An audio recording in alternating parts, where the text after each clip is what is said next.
Bonjour, dimanche 10 août, avant-dernière journée du Conseil général.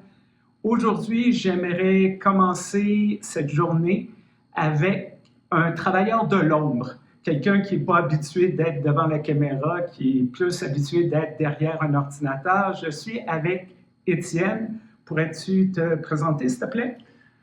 Bonjour, je m'appelle Étienne Narco, je suis le traducteur de l'Église unie. Ça fait 3 ans à peu près que je travaille pour l'Église unie, mais avant, j'ai fait de la pige pour l'Église pendant peut-être une décennie environ. Alors voilà, c'est tout ce que vous lisez qui est en français, qui est en anglais avant, ça a passé par moi. Et tu es à la tête d'une équipe. Tu n'es pas seul à faire ça, j'espère.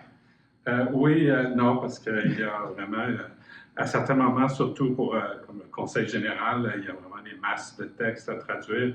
J'ai environ de 10 à 12 collaborateurs externes à qui j'envoie du travail régulièrement. On parle du Conseil général, de masse de travail. Je pense que les gens ne réalisent pas qu'est-ce que ça représente. Pourrais-tu essayer de nous donner un ordre d'idée qu'est-ce que ça représente, la traduction, juste pour le Conseil général, pas pour le reste de l'Église unie? Oui.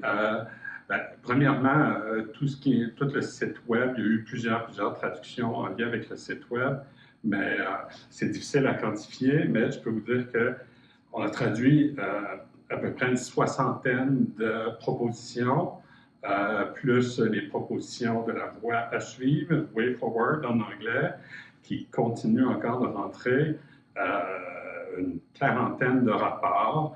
J'ai fait il y a 2 ou 3 semaines, j'ai généré un petit rapport là, du nombre de mots qui avaient été traduits, puis c'était environ 150 000 mots, ce qui est beaucoup. Là. Ça représente peut-être ce que fait un traducteur normalement dans une année. Alors, 150? 150 000 mots, oui. Wow! Wow! Merci beaucoup pour tout ce travail-là.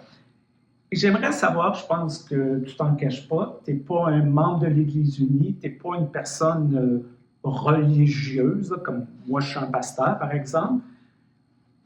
C'est quoi travailler pour une Église? Est-ce qu'il y avait des appréhensions au début? Comment tu as trouvé ton chemin depuis les dernières années? Quand on m'a proposé de travailler pour l'Église au départ, c'est sûr que j'étais un petit peu réticent. Je ne suis pas une personne religieuse. Puis, j'ai des valeurs qui ne sont pas très conservatrices. Alors, j'avais une idée des églises en général, c'est assez conservateur. Mais quand j'ai découvert les valeurs de l'Église unie, alors là, j'étais quand même content là, de travailler pour cette église-là parce que je partage beaucoup des valeurs de l'Église unie.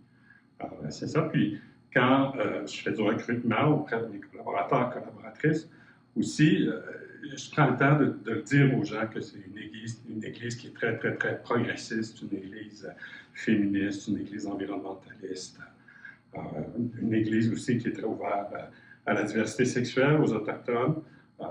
Ça attire les collaborateurs, les gens sont contents d'apprendre ça. Puis souvent, ça surprend les gens aussi.